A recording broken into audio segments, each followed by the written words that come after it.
I need you to imagine something. Imagine you're a woman who is spending all of her time telling other women that modern life is terrible. You don't need all these conveniences. You don't need to have a career. You don't need all these appliances that you're using.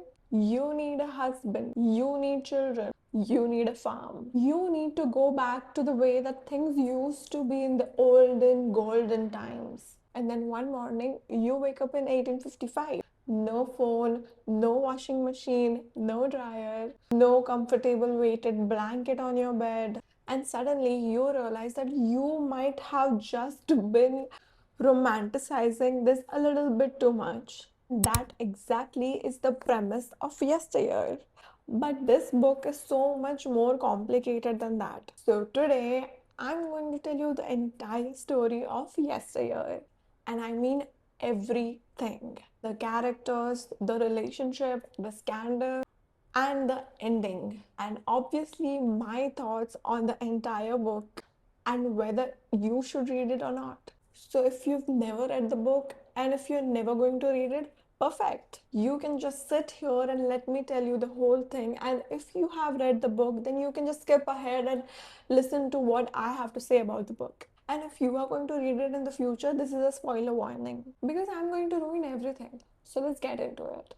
And before we get into the actual insanity of this, we need to talk about how Yesteryear became a whole huge thing. Because this wasn't just a random case of an author writing a book and then releasing the book and then a Hollywood movie being made on the book. Publishers were already fighting for the rights of the book even before it was written. The author was still writing the book when the publishing bid was going on. But apparently, Anne Hathaway has gotten the rights of the book and she's going to make a movie of this. Because honestly, Natalie, the main protagonist of the story, is somebody who, while she's doing certain things, you would be like, I get it why she's doing these things. But then you're also like, why are you doing these things? It unravels a lot of secondhand embarrassment, secondhand anxiety, and that is exactly why I love this book so much. So the story starts with Natalie Heller Mills, and Natalie is, how do I put this? Interesting. She's a Harvard educated, devout Christian woman. She's a mother, she's a wife, and most importantly, she's pregnant. She's also a very successful trad wife influencer. Her entire online persona is built around traditional values. So basically, traditional marriage, traditional motherhood, traditional gender role, traditional living. So basically, Natalie is online telling all these women that you don't need to be running in this rat race and you just can live this beautiful traditional life that I have. And she has built this farm which is called Yesteryear, which honestly is such an aggressively on brand name. But Natalie actually isn't just selling the farm, she's selling the lifestyle. Online, she appears to be somebody who has everything figured out. She's got her husband, she's got her children, her beautiful home, her farm, her Christian values. And honestly, she makes motherhood look so effortless. And if I knew Natalie in real life, I would be like, what am I even doing with my life? Except there's a very huge problem with all this. It's that Natalie's entire online presence is so carefully curated. Because while she boasts about living this beautiful traditional lifestyle, she uses everything that modernity has provided her with. She uses a phone, she uses a washing machine, she uses a dryer, but all these things are carefully hidden away so that her audience doesn't know that she is using these things. And most importantly, she has two nannies which help her take care of her children. And again, there is nothing wrong with having nannies and having help, but it's just that she's advocating this life that she herself is not living. She shows that she cooks, she cleans, she raises the children, she takes care of her husband, she runs the farm, she has such a traditional lifestyle. Except behind the camera, there's this whole modern infrastructural setup that is helping her facilitate to live this life. And that contradiction is exactly what is making the biggest theme of this book. Because Natalie honestly isn't selling a traditional living. She's selling the appearance of a traditional living. And there's actually a very interesting detail about her that is mentioned in the book. She remembers asking her mother how she managed to do everything, how she managed to raise kids and have a career and manage having this life that she used to live. And her mother simply tells her that she used to imagine that there were a group of women in the corner who were looking at her while she did all these things. And when she did something right, they would cheer for her. And Natalie recreates that exact same thing for herself.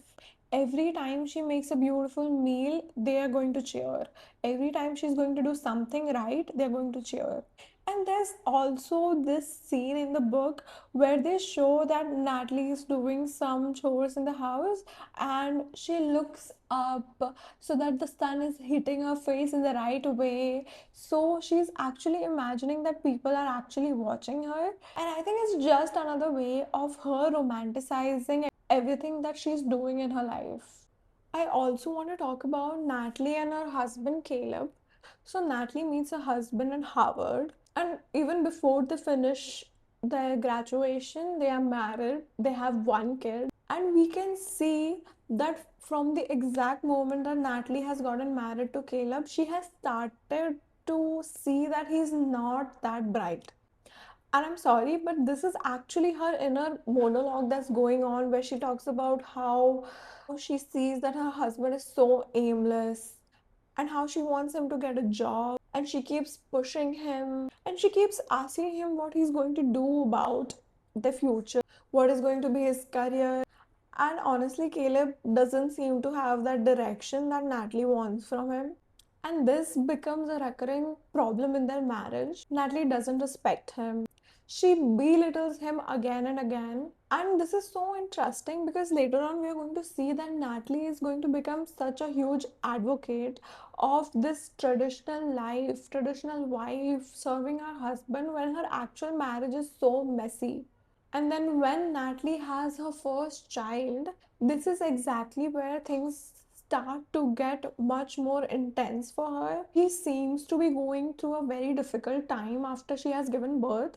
And what I understood from everything that was written is that she was struggling with postpartum depression. And honestly, you would imagine that somebody who is a Harvard student would understand what postpartum depression is and how important it is to deal with it with the right tools. But Natalie doesn't seem to understand what is going on with her. She's miserable, she's overwhelmed, she's struggling, and Caleb is trying to help, but Natalie doesn't find it helpful, whatever he's trying to do for her.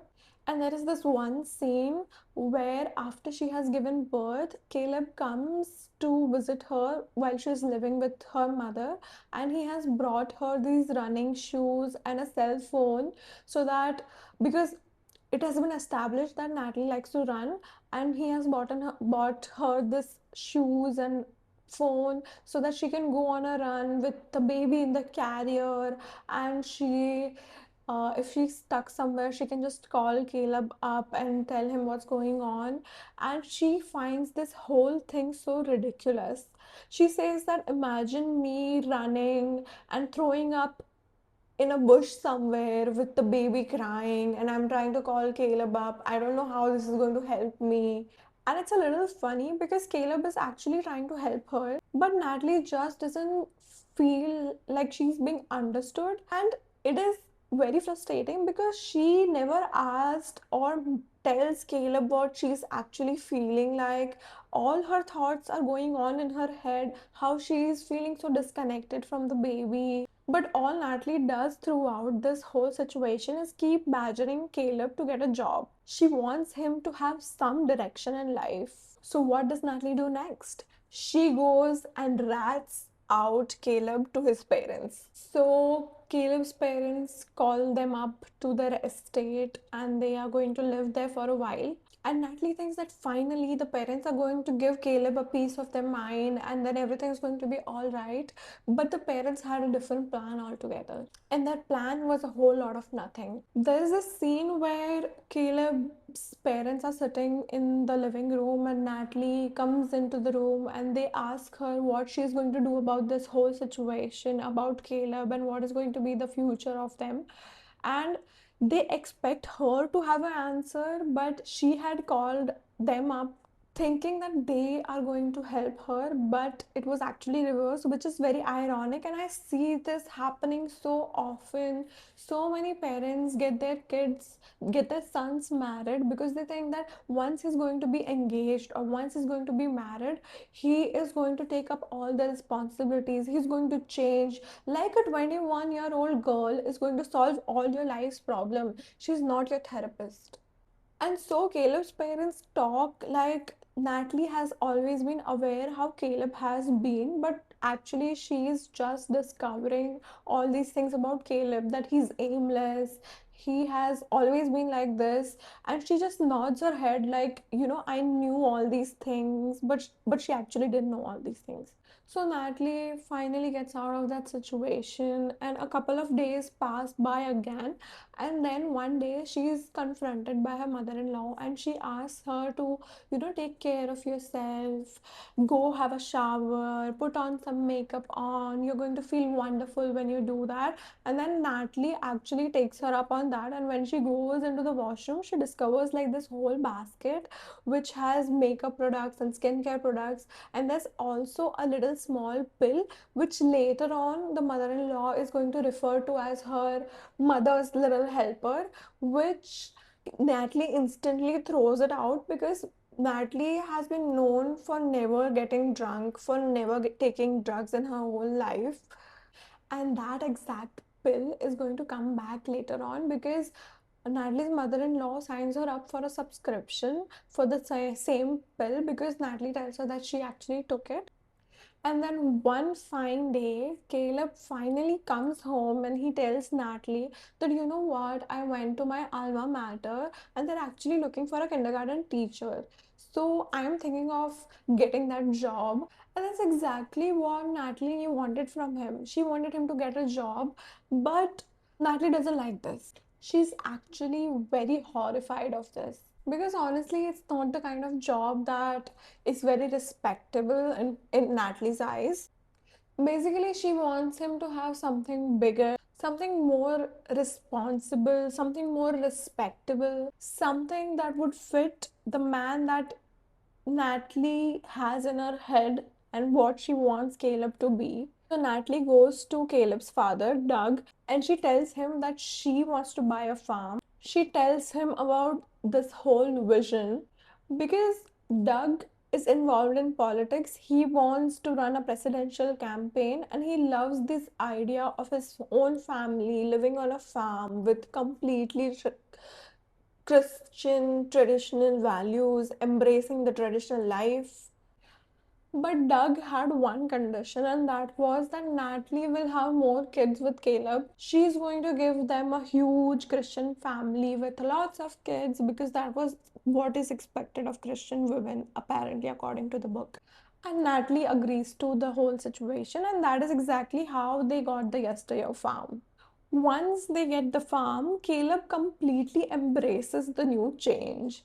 He immerses him in the role. He becomes obsessed with learning how to manage a farm, what to do, what not to do, how to take care of animals, maintain everything. And Caleb basically disappears into this online internet place called the Manosphere, where a lot of men came online and they talked about all these things. He became committed to doing everything organically, everything traditionally, everything authentically. And somewhere around this time, Natalie starts to post on Instagram. She has started taking a seminar about how to monetize the whole Instagram thing. And the course was basically useless. And she continues to post on her channel. And then one day, Caleb comes up to her and he takes her to his shed where he shows this video of a guy on Manosphere who's actually talking about Natalie, and he tells them that this woman is the perfect example of how a Christian woman should be. She takes care of her family, she respects her husband, basically telling people that she's doing everything right, and that is exactly when her whole Instagram blows up. And eventually, she becomes extremely successful. And there's a huge contradiction to this because the more Natalie becomes famous, the more she embraces more modernity. She gets nannies, she gets a producer, she gets all these appliances for her farm, she gets all this help for her farm, she has technology, she has a business. And then comes Shannon. Shannon is hired as Natalie's producer, and initially, Shannon actually admires Natalie. She sees Natalie as somebody who has successfully escaped from the maze. So, the maze basically is a modern life. You study, you get a job, work for years, get married, have children. And Shannon actually thinks that Natalie has escaped from all these things, built this beautiful farm. She's living according to her values. Shannon is impressed until she actually comes to Yesteryear, where she actually sees what is actually going on behind the scene. She sees the truth. She sees the nannies, the technology, the helpers, the workers. Slowly, you can actually feel Shannon's respect going down for Natalie. And Shannon actually notices their marriage. She sees that Natalie is always belittling Caleb. She doesn't take him seriously. And Caleb is clearly unhappy. Now the story gets so messy. And this is exactly where the book structure, the story actually begins with Natalie receiving an email from Shannon. In the email, she basically tells Natalie that I know that you're not a bad person, you're just confused. And Natalie thinks to herself, wow, that's bold. The audacity of this woman to say this to me when you're clearly sleeping with my husband. And then we rewind and we find out how actually we got here. So eventually, Caleb tells Natalie that he's having an affair with Shannon, the producer, and he mentions that he wants to leave Yesteryear and live in New York with Shannon, which is very weird because Caleb, throughout the book, is despising New York. He calls it a terrible place to live in, and suddenly he wants to go there and live with Shannon. And when Natalie actually confronts Shannon, Shannon mentions that she doesn't really like Caleb that much. But Natalie seems to be very upset with this news, and when she actually confronts Shannon, they get into a physical fight. And when she leaves the room, she immediately calls Doug and she explains the whole situation to him. And Doug and her, both of them, decide to not to mention this whole scene to Caleb. And you can understand that Natalie is upset, and she's not upset because Caleb has cheated on her. She's upset because there have been so many difficult instances in their marriage, and she never thought about leaving him. And Caleb had the audacity to do that. So after that, we see that Doug arrives with a fleet of lawyers because this family has a political reputation that they need to save. And suddenly, this isn't a marriage problem. This is a potentially public relations disaster because Shannon obviously knows everything. She knows the whole truth about the brand. She knows that they don't actually make all these products that they're selling, where they claim that it's made from these organic things when it's clearly shipped from somewhere else and relabeled at the farm. So Shannon decides to give this interview on a television channel. She makes certain extreme allegations against her, and in these allegations, what Natalie described as a physical fight, Shannon says that Natalie tried to take advantage of her sexually. She also mentions that she has certain clips of Natalie behaving very poor with her own kids. She says that Natalie forced her kids to be in the videos when they clearly didn't want to be. How Natalie has these nannies, this modern equipment that she never showed. And she's basically trying to say that Natalie's online presence is not real. And this is terrifying for Natalie because her whole life depends on her audience believing the opposite. And this is exactly where the story gets completely insane. And then one morning she wakes up, her house looks like her house, but everything else is different. Cushions are missing, all the technology is gone, her expensive blankets have disappeared, and she realizes that she's in 1855. Her children look different, Caleb looks different, older, and much more masculine, maybe the kind of Caleb that she had imagined that he should become. And her first thought isn't that she's traveled in time, but she thinks that she has been kidnapped. Maybe that she's on this reality TV show. Somebody has created an elaborate set.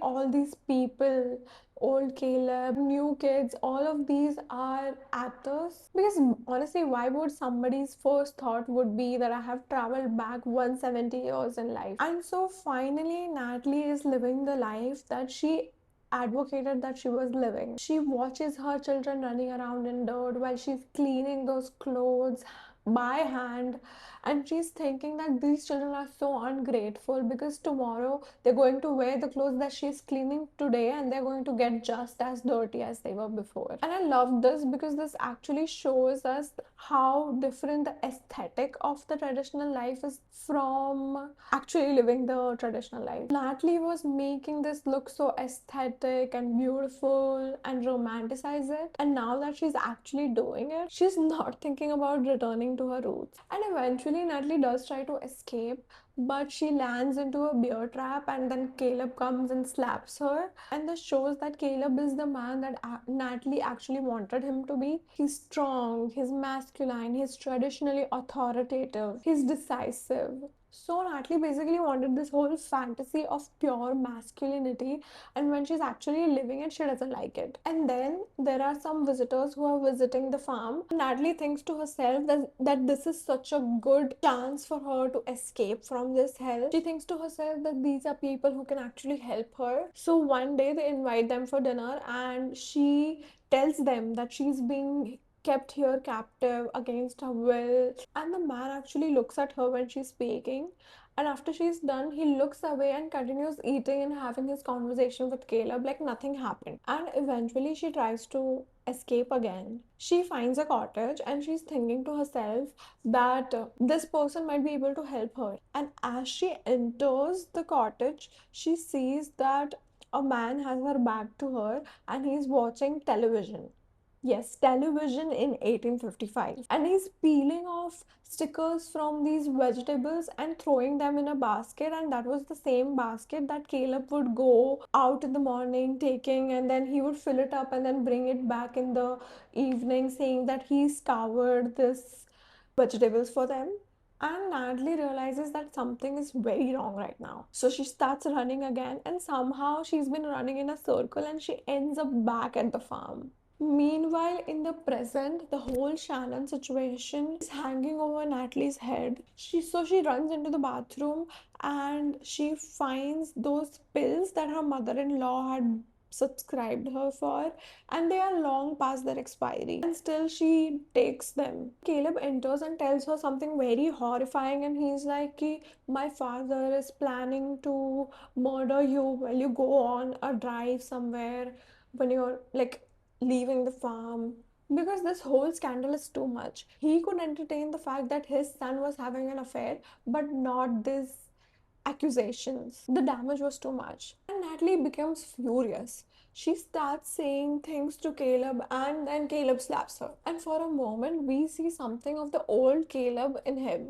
And then again, we are in the past, and then the pieces are finally starting to come together. And this is where it gets really dark, because when Natalie is going through this whole scandal that is going on with her and Shannon, she decides to live the life that she has been telling the people that she's been living. She gets rid of all the modern equipments. She gets rid of everything that was not there in the olden times, and basically they isolate themselves on the farm from anything that is happening outside.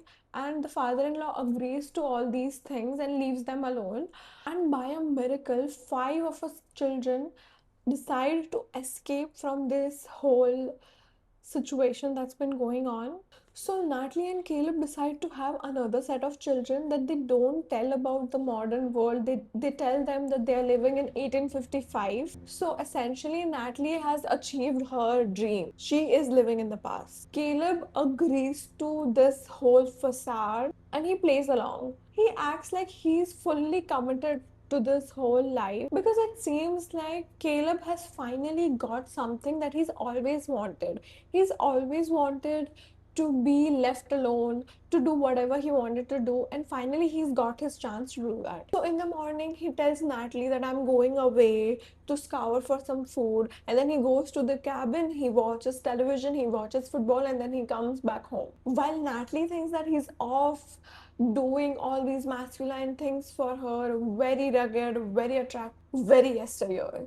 Except he's not actually hunting. And the guy that she met at the cabin is actually one of her son who has grown up and who still lives nearby to take care of the family, to bring them food and basically let them survive in the situation. And when I was reading this, I just couldn't wrap my head around how desperate this character was being, and I laughed to myself. And we can also see Natalie's mental health deteriorating. She gets addicted to these pills. She has become mentally and emotionally unstable. Her daughter that she was pregnant with in the starting of the story is named Mary, and she mixes that medication in a tonic for her mother. And Mary actually doesn't know that she's actually drugging her own mother. She thinks that she's making this super tonic for her, which actually helps her mother calm down. And then we see that her eldest daughter comes over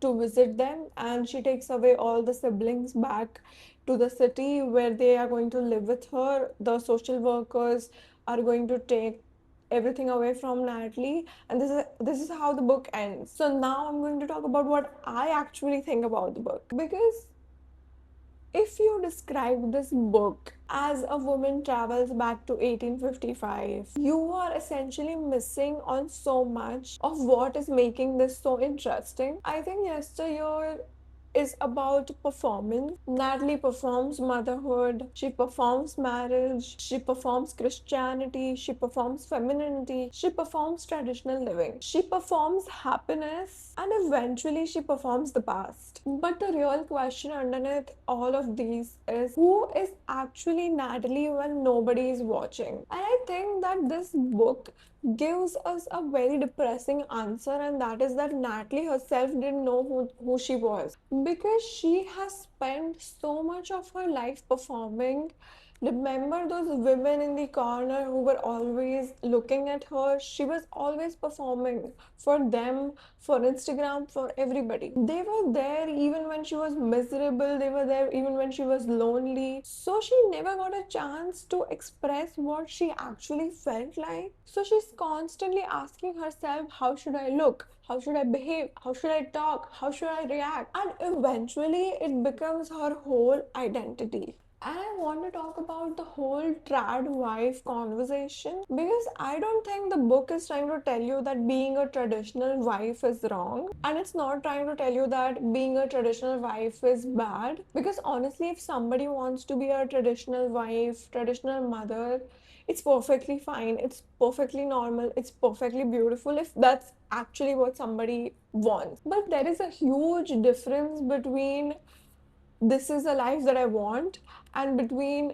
this is the life that everybody should be living and everybody should want. And look how effortlessly I'm living this life. Especially when the other person is selling that fantasy and she is actually earning from showing other women what traditional is. Because anybody in my place or in the audience place is going to look at her and they're going to be like, she's a trad wife, she's doing so well, then it's okay being a trad wife. I'm okay with not having a career, but she's actually earning from it. If you are okay with not earning from it, if you are okay with doing it with the whole of your heart, then it's fine. But please understand that she's earning from it. So, my verdict about the book is, did I like the book? Definitely. I actually loved reading it because I enjoy complex female characters. I enjoy complicated characters. And I found it very fascinating to read about somebody who is educating a life and not living it, and then you actually have to go and live it. Because I know so many people personally who are always like, कितना अच्छा time था ना पहले पहले के ज़माने की बात ही कुछ और थी but you have a car, you have a washing machine, you cannot choose the specific parts of the modern life that you want to live, and then you're going to be like पहले के ज़माने में सब अच्छा था. So then stop using these things, stop using the car, stop using the washing machine, stop using everything that is modern. You cannot live with this duality. And would I recommend this book? Absolutely. I give it a solid 9.5 out of 10. I don't care what critics are saying. I don't care what they're saying about the gaps in the plot. You are going to like this book if you like books that give you something to think about after you finish them. If you like time travel, if you like complicated female characters, if you like psychological story, social commentary, messy marriages, influencer culture, or if you like books that when you finish them immediately you want to go to somebody and talk to them about it, I think you'll have a great time with this. And honestly, if you have not read it, then I have told you the complete story of Yesteryear. You're welcome. I have basically saved you several hours, but I do think that the actual experience of reading it is irreplaceable. It is worth it because there are so many details that I cannot cover in a YouTube video, and there are so many contradictions that make Natalie so interesting. And if you've read it, I need to know your thoughts about this book. And if you're still here, please subscribe to my channel, and I'll see you in the next one. Bye bye.